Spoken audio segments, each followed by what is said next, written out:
about Jon Stewart on Israel, Lebanon, and the widening Middle East war. Oh. Hold on a second. Let me see if I can find. Hold on. I know it's not there. Wait. There's a longer version of this in the docket. Oh, here it is. Welcome to the Daily Show, ladies and gentlemen.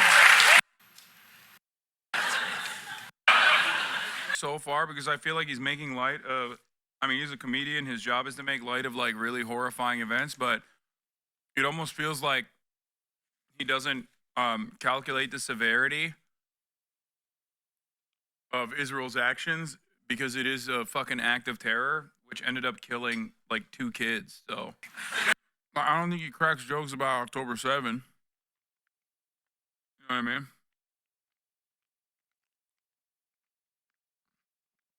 He don't crack jokes about 9/11. He don't crack jokes about October 7. Why is he cracking jokes when it's like Lebanese people that are being exploded?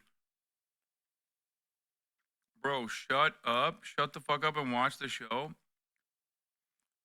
I mean, it's just, I hope he turns it around. I'm just saying that, like, so far, that's it? That's what he got on the pager explosions? Okay, cool. I mean, that sucks. To the person who was telling me to shut the fuck up, suck my dick. Why the New York Times' coverage on the matter is so fucking damaging? Because it gives a permission structure to liberals to laugh about an issue that is, like, objectively inhumane. A direct act of terror. Okay? That's why even someone like Jon Stewart, who has significantly better opinions on issues like this, will crack jokes like in a careless manner, which dulls the severity of the actions taken, which kind of whitewashes the horrifying acts of terror. It's just fucked up. Speaking to the mic, little bro. I don't know why I'm really fucking annoyed with chatters today. I feel like there's a bunch of like really annoying fucking people. I do it all the time. I do it on a daily fucking basis. In a lot of the horrifying segments of reality that I cover, I covered this exact same story and I crack jokes in between. It's just that I guess the direction of the jokes oftentimes, or who I make the butt of the jokes oftentimes,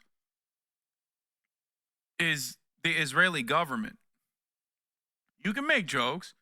You can make jokes about the American role in this process. You can make jokes about the Israeli government in this process. You can even make jokes about the Lebanese population. It just has to be like, I don't know, somewhat tasteful and not tone deaf when you are making a joke about innocent people being blown to fucking bits. It just comes across a little callous. Israelis fucking hate Benjamin Netanyahu so much that his popularity has only grown post October 7 and has increased tremendously since the incursions into Lebanon. Yeah. It's so funny to point to Benny Gantz, by the way, as a guy who hates Benjamin Netanyahu. And it's like, that was our guy. That was supposed to be the next leader of Israel. You know? That was the guy that we were positioning on our liberal Zionist off-ramp that we were setting up. Except, what happened to that off-ramp? He fucking left the coalition. He left the governing coalition in disgrace. And Benjamin Netanyahu is literally more popular than he has been post-October 7 because he opened a new front in the war, by the way, just so you understand. The argument is that he's obviously right. Like, anti-Semitism is irrelevant to the actions of Israel in terms of it, like, always being a major issue, being at the heart of, like, all fascist movements. The problem, however, is that Israel's actions, and more so than Israel's actions, but like the justifications for Israel's actions being tied back to Judaism, and also on top of that, the defense of Israel's actions against like valid criticism being tied back to a cynical deployment of anti-Semitism as a shield, does, especially when communicated through every fucking orifice of media, by everyone in positions of power does make it incredibly easy for the uninitiated person with a little bit of like unexamined anti-Semitic opinions that are just like left out there in the dark to completely adopt the position that Jews control the media. That's it. That's literally it. Israel blows up a school, says we're doing this for Judaism and all Jews love us. And then Jake Tapper goes on television and says, if you criticize Israel blowing up a school, you're anti-Semitic because all Jews love Israel and all Jews love what Israel is doing. Then yeah, what is a guy in Arkansas supposed to think? What? He's never met a Jewish person before. The only thing he knows about Jews is Seinfeld. Okay? In his mind, he's like, I see a lot of Jewish people who are rich. What is he supposed to think? He's never thought about these issues. He's heard, Jews are very good with money. Okay? He's probably even heard Jews control the media before. Maybe he didn't put a lot of thought or effort into understanding what that means and why it's incorrect. But when that guy turns on television and hears this from every fucking news outlet, what is he supposed to think? Where is his casual anti-Semitism supposed to go? It's going to become full-blown anti-Semitism. The amount of people, I'm willing to fucking bet, the amount of people, have you fact-checked who owns every media? Yeah, see? And there's people doing that right now in the chat. Have you fact-checked who owns every major media outlet? Dude, if you think it's Jews, and you also think that there is a monolithic force that dictates that like Jews operate on the boundaries of Israel and defending Israel's violent actions, you are anti-Semitic and fucking stupid. The major people that own media outlets are not Jews, by the way. It's not. Yes, there are so many WASPs. Okay? It's mostly WASPs that own most of and control most of the important vectors of power. But it does not matter because they're not operating in a monolithic understanding beyond being capital owners. Okay? That's it. Zionism across the board and the way that it has churned out these results are a byproduct of social conditioning. Okay? There are far more evangelical Zionists that are rabid supporters of Israel than there are Zionist Jews. Okay? There are more rabid evangelical Zionists than there are Jews across the board. Okay? This is why I routinely repeat the correct statement, the true fact, that if magically tomorrow every single American Jew universally condemned the state of Israel, said it's an apartheid, said that they no longer recognize what it once was, doesn't mean that a higher percent of evangelicals are. You are wrong. You are literally wrong, okay? The Jewish support for the state of Israel is not as black and white as you think it is.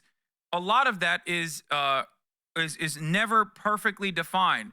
Why is it never perfectly defined? Because institutions that are supposed to deal with anti-Semitism want to maintain the idea that Israel is a Jewish ethno-state and that's good and all Jews like it the way it is and all Jews want to defend it. Okay? So you never get like a full-blown accurate analysis on the subject matter. Okay? But if you think that a higher percentage of Jews are pro-Israel with the same severity, you can look at the numbers. Who gives more money to the state of Israel, specifically the settler projects? If you think Jews make up a higher percentage of the donations, or if you think Jews are donating more money to Israel than evangelical Christians, you are wrong. Okay? It's funny because even the inception of Israel, under the Balfour Declaration, Lord Balfour was an anti-Semitic person, but he was motivated by Christian Zionists. And the one motherfucker that literally said, no, dog, we shouldn't ship all the Jews to Israel, or not Israel at the time, British Mandate Palestine, was a Jewish guy. The one fucking guy who openly spoke out against it was a Jew. Christian Zionism predated Jewish Zionism. Most Jews in America, in spite of their insane amounts of social conditioning that they get early on, have damn near identical perspectives on the maintenance of the state of Israel as everybody else. Okay? That's it. That is just the truth. When you look at it by demographics, when you break it down by demographics, young Jews under the age of 35, many of which are in here as well, young Jews under the age of 35 and their opinion on Israel is damn near identical to every other demographic under the age of 35. What? It was a Jewish doctor sounding like Kanye? What? Because I'm speaking to the anti-Semitic canard that all Jews are monolithic in their understanding of any issue, let alone fucking Israel.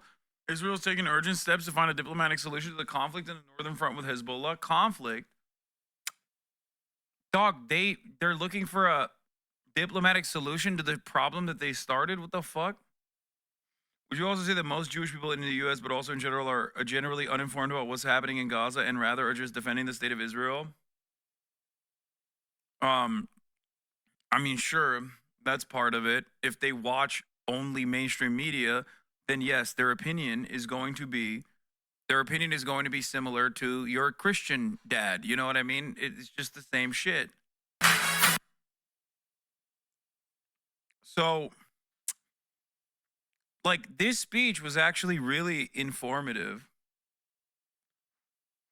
Like, his entire anti-Semitism speech at the anti-Semitism seminar was actually quite informative, and not just because of what he said or what he didn't say, but also because of the way that the media covered it. Like, a lot of people hyper-focused on him saying this, which is objectively stupid, right?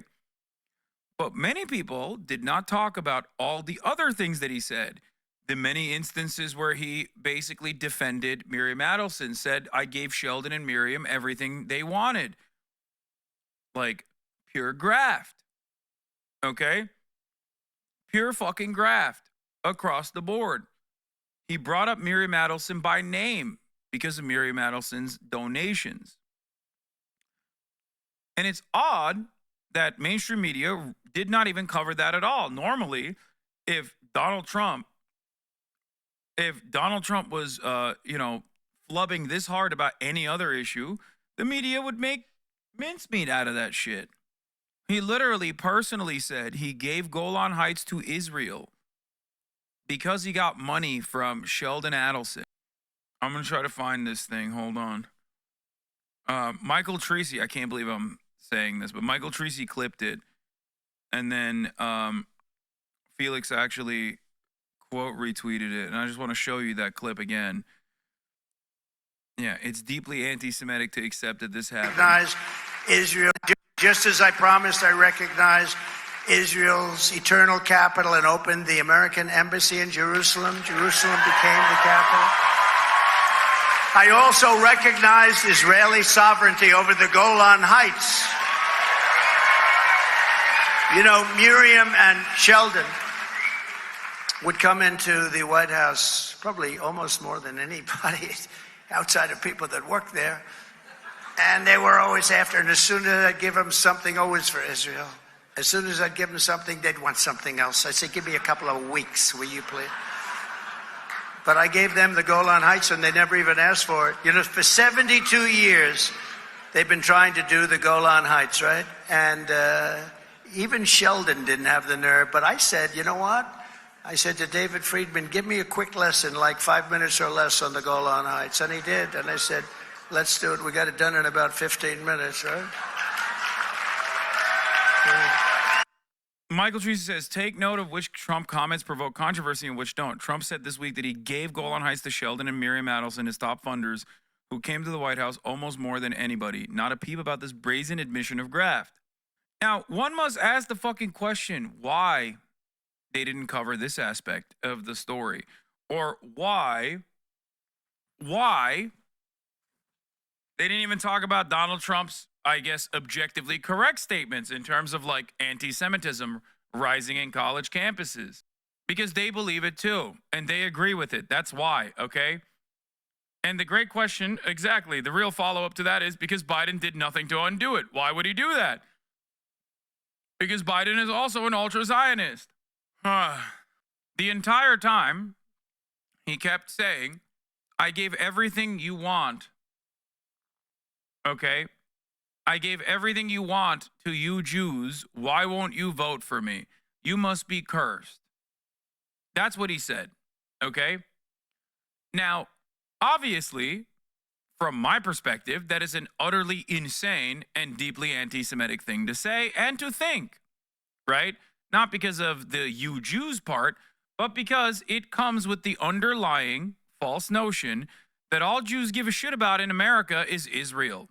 Okay? Yeah, he said you have a curse. Okay? It is the underlying premise there is that Jews are a monolithic force that exclusively cares about Israel and nothing else. When making their electoral decisions, this is what they care about. Okay? Now, the hilarious side of this, and the reason why the media doesn't really cover that much, is because they also repeat this false notion, but in a woke way. Every time you say 90% of Jews are Zionist, they love Israel, all they care about is Israel, that's the only thing that motivates them. We can't make a decision on Israel because then Jews won't vote for Kamala Harris. Like, all this shit is just woke anti-Semitism, okay? It is the woke side saying the exact same thing that the Nazis say. It is objectively false, okay? It is not correct. It is incorrect. I don't give a fuck what your background is. You could be a Jewish person telling me this shit. I don't give a fuck. I will not agree that 90% of Jews believe that like what Israel is doing is right. Because I, unlike whoever is saying that, okay, recognize how deeply of an anti-Semitic sentiment that is. Okay? Maybe in the heat of the moment, you might forget what Israel is doing or the way that people analyze what Israel is doing because they can see the fucking atrocities.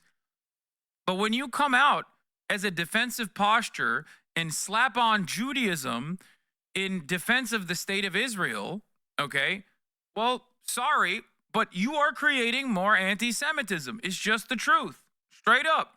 That's the reason why motherfuckers don't actually talk about Donald Trump's additional graft or all of his statements about like anti-Semitism rising in the country, right?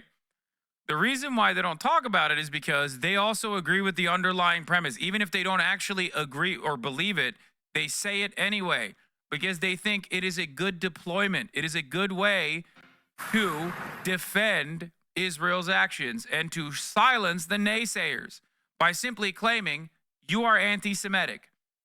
It is ridiculous. Sorry for Kazu Hasan seen MWM dragging his name through the mud on their live. I don't know who MWM is. Why are people constantly coming in here to be like, bro, like Wesley Bucksteak said you're a fucking doo-doo head. Like, I genuinely have no fucking clue what you're talking about. And honestly, I don't care, you know? And neither should you. I just don't give a fuck. Dog, you don't understand. You have to address this, bro. Xylitol told everybody that you suck. Like, you suck big time, dude. You have to address it, bro. I wouldn't take it. On God, I wouldn't take it, bro. I would not, bro. I don't care. I don't care. Focus on what actually fucking matters, okay? Like the top of the hour ad break, which comes at the top of every hour if you no longer want to see those ads, then you have to subscribe, which you can do for $6 or for free with a Twitch Prime. Here's the 3-minute ad break now. The 90% of Jews are a Zionist number is based around a fucking falsehood. Okay? It is the constantly changing definition of Zionism. It is directly related to the constantly changing definition of Zionism. In a defensive posture, Zionism can mean anything. Okay?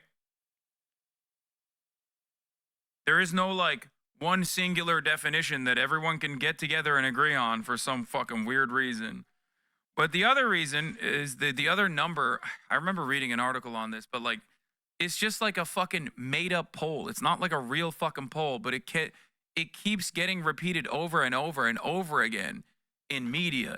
People say it all the time because they think it's a great way to fucking be like, well, when you say Zionist, you mean Jew.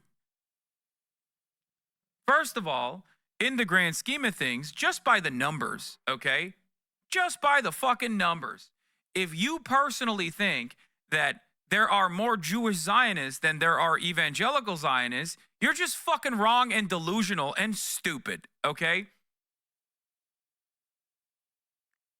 Zionism is primarily in this country defended by and logistically supported by American Christians. Kufi, Christians United for Israel, is the largest donator to West Bank operations. Kufi, Christians United for Israel, CUFI. In terms of the defensive posture that Americans represent and believe about Israel, Jews are no different than anybody else in the country. Okay? That's it. There is a lot of unconditional loyalty and support for the state of Israel in this goddamn nation. Some of which is religious justifications. Others are because they are fighting against our holy enemies, the Arabs, the Muslims. And many are simply remnants of a stated, deliberate, concerted effort to engage in social conditioning, especially escalated, in my opinion, after apartheid South Africa perished, when Israel, apartheid South Africa's greatest ally, learned all of the lessons of what not to do and also of what to do. They were aligned with apartheid South Africa. They watched apartheid South Africa go away, and they were like, "Oh shit, that is a mistake we will not repeat." Okay?